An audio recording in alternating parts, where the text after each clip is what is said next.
ఈ ప్రాంతంలో పర్మిషన్ లేకుండా చర్చ నడుస్తుంది. దీనికోసం గత సంవత్సరం నుంచి దుర్గాజీ అనే దంపల దుర్గాజీ అనే ఆయన కోనాడు దుర్గాజీ అనే ఆయన మొత్తం ఫైట్ చేసి దీన్ని క్లోజ్ చేయడం జరిగింది ఆర్డీఓ గారి సహాయంతో.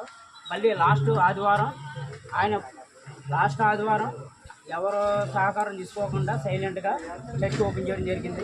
కానీ ఇక్కడ ఈ చర్చ్ ఉండడానికి ఎవరు కూడా ఇష్టం లేదు. అందరూ కూడా ప్రశాంతంగా పీస్ఫుల్ జీవనం గడపాలని కోరుకుంటున్నారు.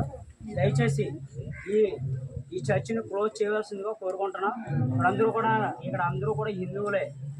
కానీ ఈ హిందువుల సమాజం మధ్యలో, ఈ హిందువుల కొంపల మధ్యలో ఈ క్రిస్టియన్స్ ఒక చర్చి నడపడం ఎవరికి ఇష్టం లేదు.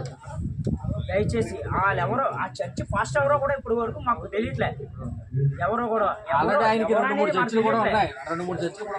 అదే అదంతా నథింగ్. అది ఎవరనేది మాకు తెలియదు. ఇక్కడ ఎవరు అనాఫిషియల్గా చర్చి నడుస్తుంది.